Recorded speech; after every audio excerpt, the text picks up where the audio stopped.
오늘 네 번째 주간이 시작을 합니다. 대림절 절기는 이미 우리 가운데 오셨던 주님을 회상하는 겁니다.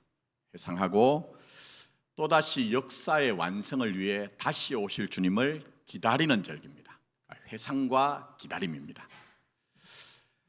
물론 이것은 대림절기에만 적용할 것은 아니고요, 우리 신앙 전반에, 우리 삶에 다 적용돼야 됩니다. 물론 교회는 당연합니다. 그래서 오늘 이제 주보 간지가 있는데요, 간지에 그 내용이 담겨져 있습니다. 제가 설교가 조금 길다 보니 사실은 설교 후에 성도의 교제로 하면 좋은데 공동체 전체가 알아야 되는 부분을 시간이 촉박하여 놓치는 경우가 있습니다. 그래서 2023년 예배 및 봉사 변경사항이라고 되어 있는데 변경은 아니고요, 코로나 전으로 돌아가는 것도 있고 조금 변하는 것이 있습니다. 자, 먼저 회상이라고 했는데 그 회상에 대한 겁니다. 자, 1번 보시면 주일 1, 2, 3부 예배 대표 기도는 현행대로 시무장로와 교역자가 담당합니다 했는데, 물론 코로나가 종식이 되면 장로님들, 당회원들이 하십니다. 주보를 보시면 주일 본예배가 있어요. 본예배라고 표현하는 것은 한 공동체의 가장 기본이 되고 중요한 예배이기 때문에 그렇게 표현합니다. 그 주일 본예배에 예배 기도를 하는 것을 흔히 대표 기도 이렇게 얘기합니다. 틀린 얘기입니다. 틀린 얘기예요. 나머지 오후 찬양 예배 또 아니면 수요 기도회는 그렇게 표현할 수 있지만 원래는 목회 기도라고 해야 됩니다. 목회 기도. 목회 기도가 뭐냐 하면요, 목사가 목회를 하면서 평소 교회에서 느낀 그 교회의 영적 형편을 예배 중에 온 회중을 대표하여 기도드리는 것이 목회 기도입니다. 근데 원래 누가 해야 될까요? 원래 목사가 하는 겁니다. 그러니까 우리는 교회를 운영하는 원리는 장로교입니다. 그러니까 민주주의 국가에서 그 주권이 국민에게 있다고 하는 것처럼 우리 교회가 운영되는 원리는 당회를 구성하여 장로님들이 치를 하는 겁니다. 그런데 신학적으로는 개혁교회라고 합니다. 이거 잘 모르시더라고요. 근데 개혁교회의 원래 정신은 말씀드린 것처럼 예배 중에 본예배는 목회 기도입니다. 근데 제가 와보니까 일부 예배를 안수 집사들께서 기도를 하시더라고요. 틀린 건 아니지만 적합한 건 아닙니다. 그래서 목사가 기도를 해야 되나, 형편상 그리고 성경적으로도 그렇고 당회원, 당회원, 장로님들의 임무가 성도들의 신령상을 살펴보는 일이기 때문에 원래 이 기도는 이제 장로님들이 하는 목회 기도가 되는 겁니다.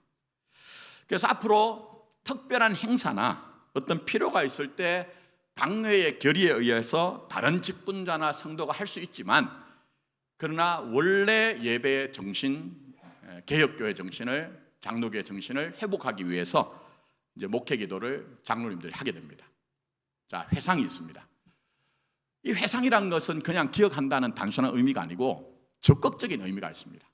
제가 이렇게 작지만 이런 것들을 바꾸는 이유가 뭐냐면요, 원래 교회가 서 있는 자리로 돌아가자는 거예요. 그러니까 대림절기를 오신 주님을 우리가 회상하는 것이라고 했죠. 근데 그게 기억으로 끝나는 것이 아니고 주님께서 죄의 역사에 들어오셔서 사셨던 것처럼 성도의 인생은 자기 인생 속에서 성육신을 이루어내는 것이 우리에게 필요한 거예요. 그것처럼 교회는 회상함으로 다시 교회 자리로 돌아가야 되는 거예요. 그 다음에 이제 회상만 있는 건 아니죠. 기다림도 회상처럼 능동적이요 적극적이어야 됩니다. 그래서 대림절기가 다시 오실 주님을 기다리는 의미가 있다고 했는데, 이거는 가만히 있다는 것이 아니고요, 여러분이 하루하루를 신앙 가지고 사는 겁니다. 오늘을 응답하며 사는 거예요. 명분 가지고 사는 게 아니고요, 과거에 빠져서 사는 것도 아니고 장래에 매몰되어 사는 것도 아니고 오늘 내 인생의 사정 속에서 믿음으로 살아야 됩니다. 그래서 과거를 답습하는 것만으로는 충분하지 않습니다. 그 가운데 하나가 예배입니다. 자, 그래서 3번 한번 보십시오. 물론 3부 예배 나오시는 분들은 해당 사항이 없다고 생각하실 수 있지만 주일 2부 예배는 뭐로 드리죠? 경배와 찬양 예배로 드립니다. 물론 다른 교회처럼 그렇게 드리는 것은 아닙니다. 그러나 가끔 우리가 절기나 특별 행사가 있을 때 찬양으로 시작하죠. 여러분이 정말 우리의 신앙이 우물안 개구리가 되지 않기 위해서는요, 다른 교회도 살펴보셔야 돼요. 왜 다른 교회를 살펴보라는가 하면요, 하나님이 시대를 움직여 나가시는 것을 우리가 알 수가 있거든요. 근데 여러분이 다른 교회, 예를 들면 각종 기독교 방송을 살펴본 그 교회들이 예배드리는 형식이 어떻던가요? 물론 예배 전부가 나오지 않고 설교 중심으로 나오지만, 예를 들면 저희 고등학교 선배님이 이찬수 목사님이십니다. 분당 우리 교회만 해도 경배와 찬양으로 예배드리거든요. 또 여러분이 떠올릴 수 있는 많은 교회들이 그런 예배를 드리거든요. 이미 빠른 교회는 근 20, 30년 전부터 그렇게 예배드립니다. 왜 그럴까요? 고민이 있는 겁니다. 오늘 이 시대에 우리의 예배가 우리의 신앙과 우리의 인생을 어떻게 담아낼까 하는 고민 속에서 선택하고 결정한 거예요. 자, 여기에 대해서는 제가 좀 길게 설명을 드려야 되지만 그렇게 하지 못하고, 다만 여러분, 예배는 고정된 게 없습니다. 성경을 잘 보십시오. 예배는 시대에 따라 변화됩니다. 자, 구약에는 어떻게 예배 드렸죠? 제사를 드립니다. 여러분이 만약에 구약에 나오는 그대로 예배가 변화되지 않았다면 예배 오실 때마다 소도 가지고 나오셔야 되고, 형편에 따라 양도, 또 비둘기도, 또 너무 어려운 경우에는 가루를 가지고 오셔야 돼요. 그러나 그렇게 예배 드리지 않잖아요. 신약에 보시면 예수님이 공생애를 시작하실 때 회당에 들어가서 이사야의 말씀을 선포하셨죠. 제가 길게 설명드리지 않는다고 말씀드렸어요. 그래서 초대교회가 어떻게 모이죠? 떡을 떼며 모여서 하나님의 말씀인 성령을 회람하고 선포하는 예배를 드렸습니다.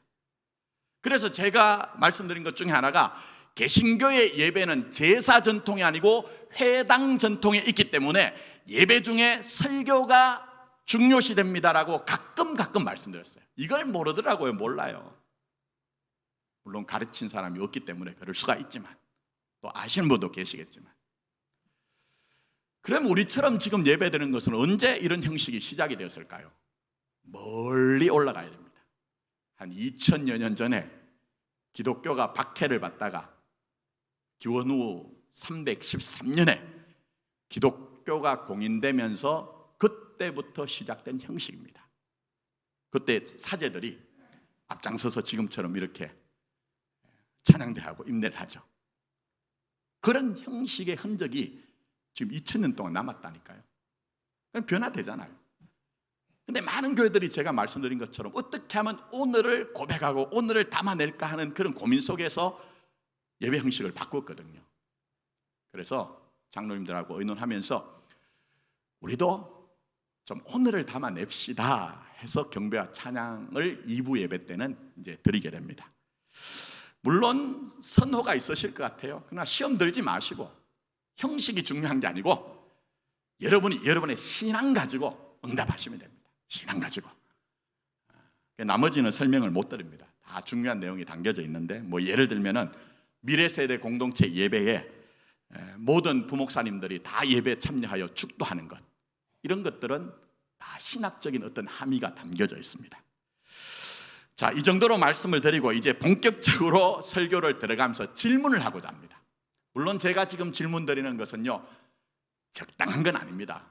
왜냐하면 우리 삶의 현실이 그렇지 않기 때문입니다. 그럼에도 불구하고 오늘 본문 말씀을 이해하기 위해서 제가 한 가지 질문을 드리려고 하는데요. 자, 여러분, 지금까지 사시면서 내 삶이 천국 같다고 느끼신 것이나, 아니면 이거 사는 게 참 지옥 같다고 느끼신 느낌이 있다고 하면 어떤 게 분량이 더 크세요? 어떤 게? 한번 여러분 나름대로 그냥 많은 생각하지 마시고, 내게 금방 떠오르는 생각이 진실한 내 마음이거든요. 근데 많은 분들은요, 천국보다 지옥 같다, 이런 느낌이 많이 든다고 얘기를 합니다. 왜 그럴까요?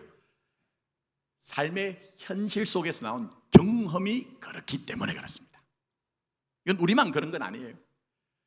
단테라는 분이 대단하신 분이죠. 단테가 쓴 신곡이라는 책이 있습니다. 이거 대단합니다. 괜찮습니다. 한번 읽어보셔도. 근데 단테 신곡을 보시면 분량이 천국이 많을까요? 지옥이 많을까요? 지옥이 많습니다. 왜 그럴까요? 단테도 우리처럼 살 때에 아이고 천국이다 하는 그런 경험과 느낌보다는 지옥 같은 경험을 훨씬 더 많이 했기 때문에 분량도 많고 지옥에 대한 묘사는 아주 세밀합니다. 자, 그러나 아셔야 되는 것은 신앙은 그런 현실이 있다고 하여도 살아야 합니다. 그리고 살 수 있다고 얘기합니다. 그게 신앙입니다. 그게 신앙이에요. 무슨 명분과 대단한 업적을 챙기는 것이 신앙이 아니고요. 비록 그런 현실이 있어도 살아야 하고 살 수 있는 것이 신앙이다, 인생이다, 그렇게 얘기를 하고 있습니다. 이걸 보여주는 것이 하나님의 말씀인 성경에 나오는 우리의 믿음의 선배들입니다. 그 가운데 한 분이 바로 오늘 본문에 나오는 에스겔 선지자입니다. 자, 본문 1장 3절을 한번 보십시오. 에스겔이 자기를 어떻게 소개를 하고 있습니까? 부시의 아들, 뭐라고 하죠? 제사장 나 에스겔이라고 자기 신분을 밝히고 있습니다. 그러나 그렇게 살지 못합니다. 제사장 가문에 태어나서 제사장으로 훈련받고 자기 몸에 익숙하여 제사장으로 살아야 되지만 그의 지금 형편은 제사장과 동떨어진 먼 나라 얘기로 살아야 됩니다. 왜 그럴까요? 자, 1장 1절로 올라가 보십시오. 거기에 보시면 30째 해라는 말이 등장하는데 이것은 당시 에스겔의 나이라고 보시면 됩니다. 자, 그 다음 2절 한번 가보십시오. 여호야긴 왕이 사로잡힌 지 몇 년요? 5년이라고 합니다. 무슨 얘기냐 하면요, 에스겔은 지금 여호야긴 왕, 제일 유대 나라의 마지막 왕이 시드기야거든요. 근데 시드기야 앞에 여호야긴 왕인데 여호야긴 왕이 바벨론의 포로로 끌려왔습니다. 나라가 힘이 약하여, 아니 영적으로 보면 하나님 앞에 온전히 서지 않았기 때문에, 그래서 하나님께서 인생 채찍과 사람 막대기를 통해서 하나님의 백성을 징치하신 거예요. 그래서 왕이 끌려올 때에 이 에스겔도 함께 끌려왔다는 거예요. 그럼 5년이 됐다는 얘기는 뭡니까? 지금 현재 에스겔의 나이가 30살이고 5년 전에 25살 때쯤 끌려왔다고 하면 민수기 4장을 보면 레위인들이 25살쯤 되어서 제사장 직무를 인턴 생활하는 거예요. 요즘 말로 하면 견섭 생활하는 거예요. 그리고 30살에 제사장 직무를 시작하는 겁니다. 근데 지금 포로로 끌려왔다 보니 자기 자신의 인식이, 자기 자신의 신분이 제사장이라고 얘기하지만 그런 역할을 1도 하지 못하는 거예요. 얼마나 답답할까요? 얼마나 억울할까요? 우리처럼 때때로 살 때 내가 나로 살아야 되는데, 내가 나로 살아야 되는데 그렇게 살지 못할 때 마음이 어떨까요? 여러분, 한 인간이 누가 뭐라고 해도 자기가 자기 자신을 존중하며 살아야 된다고 합니다. 누가 뭐라고 해도. 그걸 쉽게 말씀드리면 자존감이라고 얘기합니다. 요즘 말로는 자존감. 그게 무슨 얘기냐 하면 내 속에 어떤 형편에 있든지 나 괜찮은 사람이란 느낌이 있어야 된다. 나 괜찮은 사람이야라는 느낌이 있어야 된다는 거예요. 근데 그렇게 자존감을 챙기면서 나 괜찮은 사람이야라고 우리가 우리 자신을 인식하는 요소 중에 하나가 뭐냐면요, 내가 내 역할을, 내 임무를 제대로 그래도 하고 있다, 적절하게 하고 있다는 자기 효능감이란 것이 굉장히 중요합니다. 그럼 무슨 얘기입니까? 에스겔은 그런 형편이 아니라는 거예요. 하고 싶어도 제대로 제 역할을 하지 못하고 임무를 하지 못하는 형편에 있다는 거예요. 그러니 답답하고 억울하겠죠. 자, 더 나가서 2장을 읽었는데 2장 1절에 하나님이 인자야 내 발로 서라 얘기합니다. 근데 3장까지 읽어보시고 에스겔서 끝까지 읽어보면 에스겔에게 서라고 하신 자리가 아슬아슬한 자리예요. 아슬아슬합니다. 에스겔을 이제 하나님께서 선지자로 부르셨는데 선지자는 자기 말을 하는 자가 아니라 하나님의 말씀을 받아서 그것을 자기 말로 선포하는 자예요. 양보하지 않고. 근데 여러분, 말을 한다고 하면 당연히 듣는 대상이 있겠죠. 지금도 제가 설교를 하고 있지만 여러분들이 제 말에 기울이면 저는 더 신이 날 겁니다. 인간적으로. 근데 지금 에스겔이 말씀을 전해야 되는 대상이 되는 이스라엘 백성들은 어떻습니까? 만만치 않습니다. 정말 만만치 않습니다. 자, 한번 확인해 볼까요? 자, 3절, 2장 3절로 한번 가보십시오. 인자야, 내가 너를 이스라엘 자손 하나님의 나라요, 하나님의 백성입니다. 그럼 합당하게 하나님의 음성에 귀를 기울여야 합니다. 그러나 그렇지 않습니다. 곧 배역한 백성, 나를 배반한 자라고 말씀합니다. 그들과 그 조상들이 내게 범죄하여 오늘까지 이르렀다고 하는 정말 오늘날 교회가 그런 것처럼 하나님이란 이름을 얘기하고 주의 이름을 입술에 떠올리지만 하나님의 법과 식을 떠나 있는 그런 모습을 보여주고 있는 것이죠. 그러니 이런 형편에서 네가 가서 선지자로서 네 역할을 해야 된다, 사명을 감당해야 된다, 이게 얼마나 쉽겠냐 하는 거예요. 자, 그 다음에 2장 4절 5절 전반절도 보십시오. 전반절 참 더 참담합니다. 이 자손은 얼굴이 어떻고요? 뻔뻔하고 마음이 굳은 자니라. 내가 너를 그들에게 보내노니 너는 그들에게 이르기를 주 여호와의 말씀이 이러하시다 하라. 그들은 패역한 족속이라고 하여 신앙 양심 없다는 거예요. 저는 목회하면서 그런 것 얼마나 많이 비일비재하게 경험한지 모릅니다. 목사도 그렇습니다. 스스로 중직자라고 하는 장로, 권사, 집사, 직분 상관없습니다. 우리 집안이 4대, 5대 예수 믿는 집안이었고 우리의 이력은 이렇게 화려합니다 하는 것 현재 아무 소용없습니다. 마음이 굳으면, 마음이 완악하면. 근데 하나님이 말씀하신 게 참 기가 막힙니다. 뭐라고 합니까? 그 다음에 그들이 듣든지 아니 듣든지 그들 가운데 선지자가 있음을 알리라게 합니다. 선지자는 말씀드린 것처럼 하나님 편에 서서 들어야 되는 대상과 상관없이 하나님의 말씀을 전해야 되니 세상 말로 얼마나 기가 막힐 형편입니까?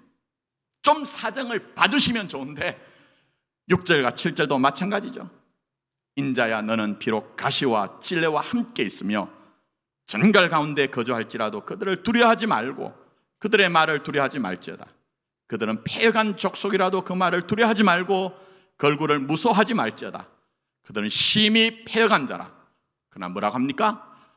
그들이 듣든지 아니 듣든지 너는 내 말을 구할지니라. 이게 지금 3장까지 그 후로도 계속됩니다. 그러니 우리가 에스겔의 입장이면요 마음이 무겁겠죠. 하필 세상에 많고 많은 사람 중에 하나님 왜 저입니까? 왜 이렇게 살아야 됩니까? 하는 불만이 나오겠죠. 탄식이 나오겠죠. 그러니 마음은 천국보다는 지옥이 가까웠을 거예요. 지옥이 가까웠을 거예요. 그러나 이런 에스겔의 모습을 보고 여러분들이 아이고 그렇구나 이렇게 생각하시면 하나님의 말씀이 하나님의 말씀으로 다가오지 않습니다. 에스겔을 통해 우리의 실존을 봐야 됩니다. 무슨 얘기입니까? 에스겔이 제사장이면서 제사장 역할을 하지 못하는 것처럼 때론 여러분도 내 인생을 제대로 살고 싶다고 생각하지만 그렇지 못할 때가 있더라는 거예요. 여러 가지 이유 때문에 내가 끌려온 것 같은 인생에 그런 운명이 있더라는 거예요. 여러분 그렇지 않습니까? 여러분 마음껏 여러분의 인생을 구가하시며 사시느냐는 거예요. 떠나서 하나님께서 하라고 하신 이랬는데 그 대상이 지금 뻔뻔하여 완악하여 내가 전하는 말을 전혀 듣지 않습니다. 그런데도 듣든지 아니 듣든지 전하래요. 우리도 우리 삶을 살아갈 때 때로는 해야 되는 일이 분명한데 여건이 그렇거나 내 실력과 능력이 안 되거나 그런 일들을 종종 경험하더라는 것입니다. 신앙은 뭐라고 했죠? 그런 현실에 살아야 한답니다. 살 수 있다고 얘기하십니다. 그게 신앙이랍니다.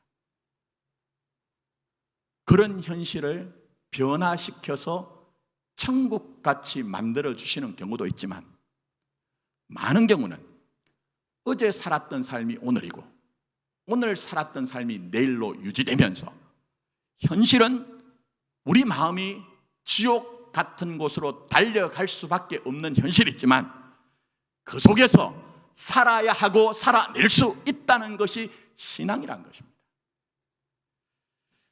그럼 어떻게 해야 될까요? 어떻게 해야 되느냐는 거예요.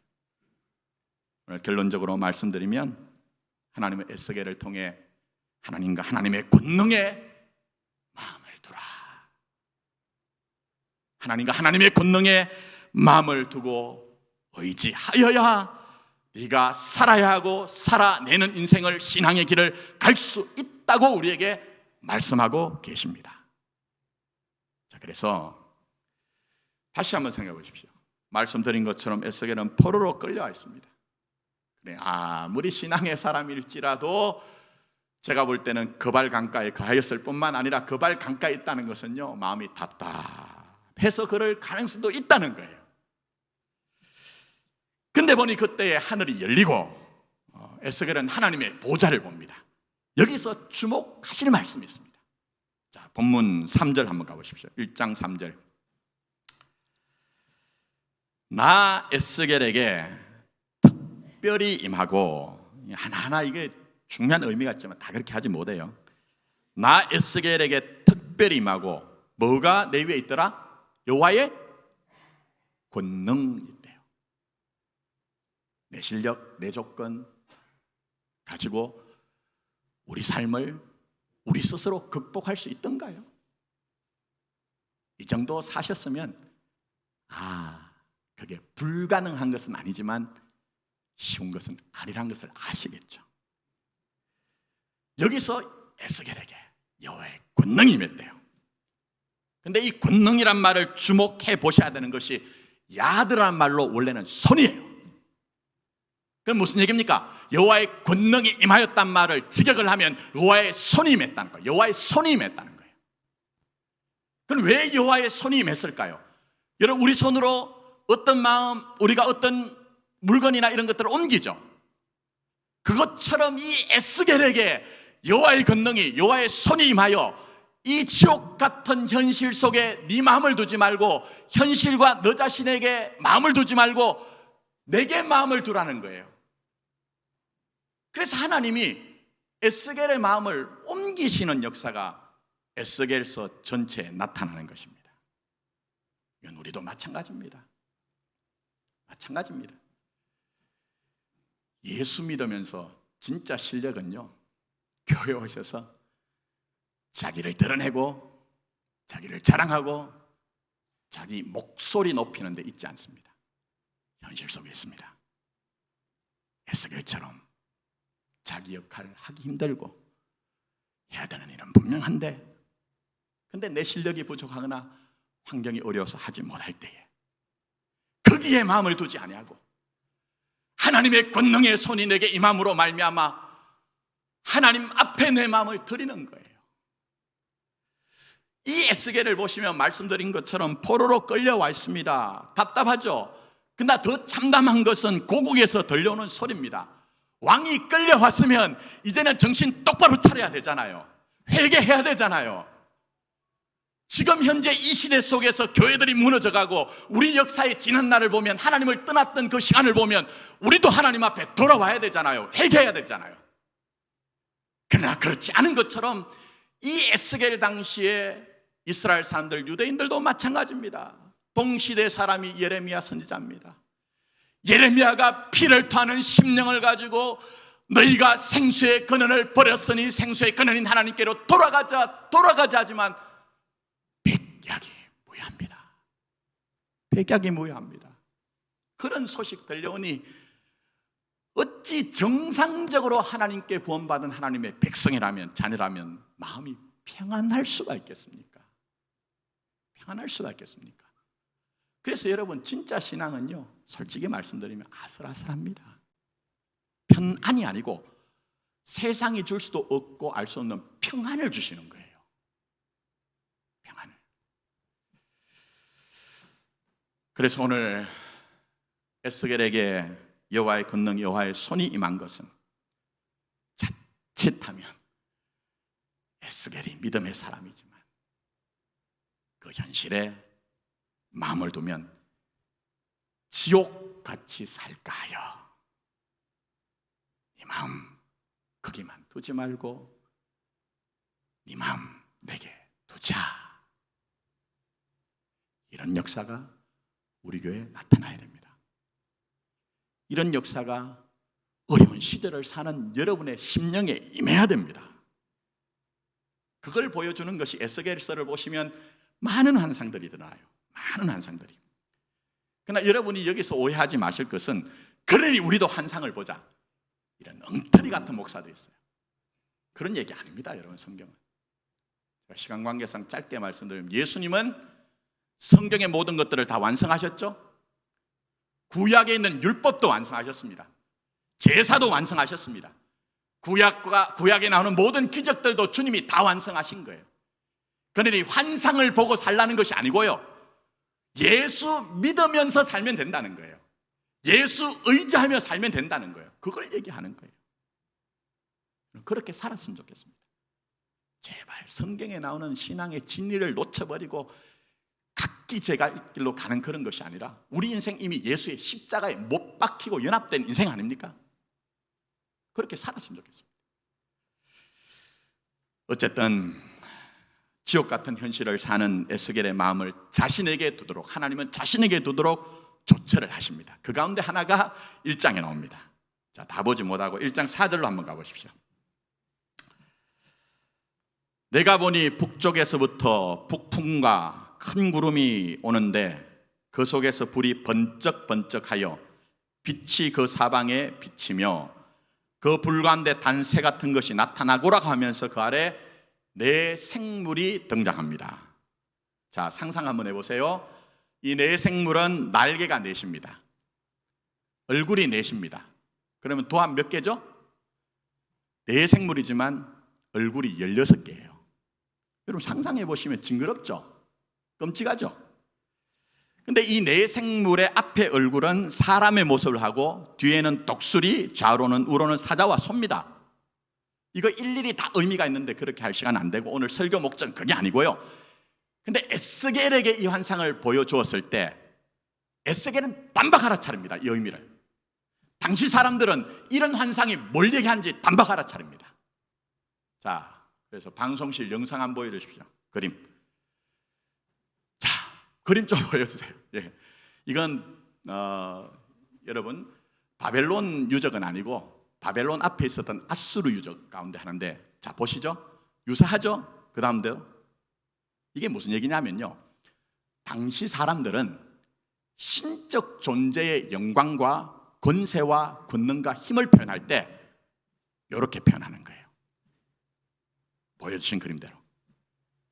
근데 하나님이 에스겔에게 자기 자신을 현현하고 계시하시는데 보면 다르죠. 당시 사람들이 생각하는 신적인 어떤 영광과는 더 어마어마하고 대단하고 무시한 모습으로 현현하잖아요. 이건 무슨 얘기입니까? 에스겔에게 이런 의미입니다. 에스겔아, 힘드냐? 어렵냐? 고통스럽냐? 네가 네 바라는 인생 살지 못하고 내가 너에게 하라는 일 어렵기 때문에 고달프냐? 그러나 나는 저 이방의 잡신들과 다르다. 그들이 생각하는 정도의 영광과 권세와 권능이 아니고 나는 온 우주를 창조한 하나님이다. 나는 구원자 되는 하나님이다. 예레미야 선지자를 통해서 내가 선포한 것처럼 내 백성들이 나를 떠나 있기 때문에 70년의 연단의 시간이 있지만, 그러나 그런 일을 통해서 내가 그들을 새롭게 창조하며 내가 그들을 구원해 낼 것이다. 그러니 네 답답한 현실 가운데 빠져서 염려만 하고 탄식만 하지 말고 내게 마음을 둬라. 넉넉한 내게 마음을 둬라. 네 생각과 판단을 넘어서 일하고 있는 내게 마음을 두면 내 뜻이 네게 이루어질 것이다. 이루어질 것이다. 그걸 말씀하시는 거예요. 그걸. 그런 점에서 우리는 에스겔처럼 여호와의 권능이, 여호와의 손이 임하기를 소원하며 간구해야 됩니다. 그래서 우리 마음을 하나님께 둘 때만 에스겔이 제사장이지만 제사장 역할을 하지 못하고 해야 되는 일이 분명히 있는데 쉽지 않은 현실 속에서도 모든 일들을 인내로 경주할 수 있을 것입니다. 그리고 최종적으로는 사도 바울께서 내가 달려갈 길을 마치고 뭘 지켰다고 하죠? 뭘? 믿음 지켰으니. 여러분, 최종적인 하나님 앞에서 시간은요, 세상의 것이 아무 소용없습니다. 믿음 잃어버리고 여러분 내세우는 것 아무 소용없습니다.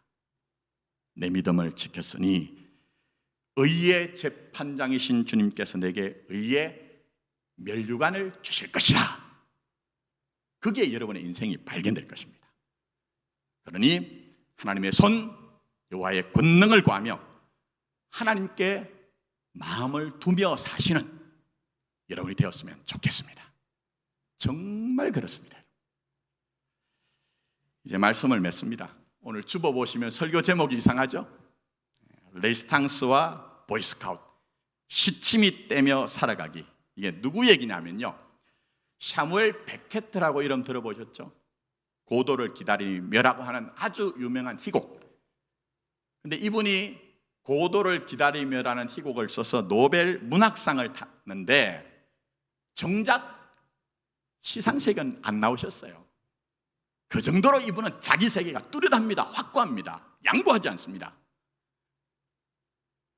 그럼 우리 예수쟁이는 더 해야 되겠죠. 원래 이 샤무엘 베케트는 아일랜드 사람입니다. 근데 세계 제2차 대전이 발발하자 프랑스로 넘어가서 레지스탕스 활동을 했습니다. 그러다가 1년 동안 도망도 다녔어요. 나중에 사람들이 그걸 물었거든요. 그런데 이분이 뭐라고 했나 하면은 그저 보이스카우트 활동이었습니다. 그저 보이스카우트 활동이었습니다. 대단하죠.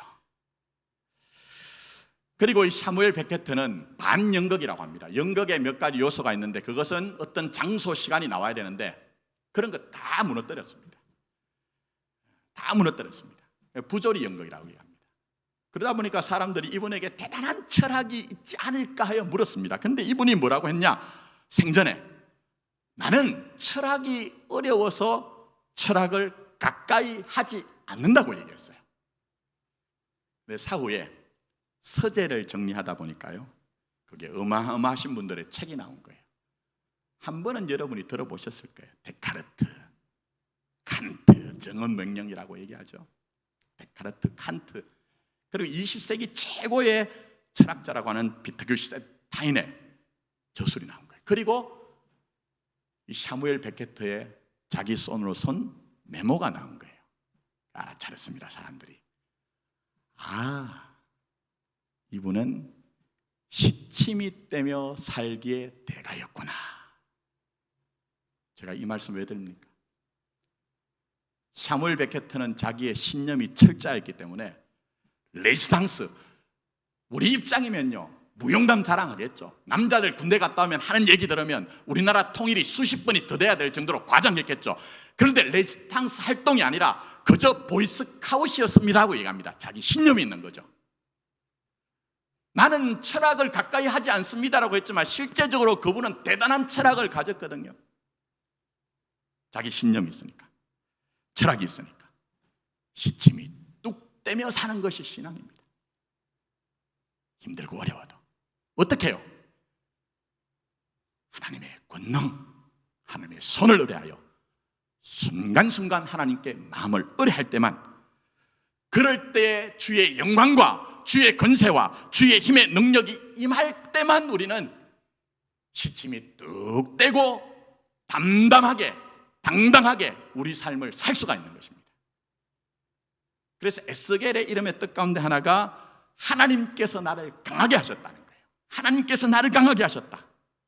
저는 여러분에게 그런 역사가 있었으면 좋겠습니다. 내게 능력 주시는 자 안에서 내가 모든 것을 할 수 있느니라. 살면서 때때로 우리의 한계와 우리의 연약함을 느낄 때 연약함을 강함으로 바꿔주시는 그 하나님의 엄청난 영광과 능력으로 말미암아 만만치 않은 세상 살지만 그 영광, 그 권세 때문에 시침이 뚝 떼고 믿음으로 살아가시는 저와 여러분 되기를 예수님의 이름으로 축복합니다. 기도하겠습니다.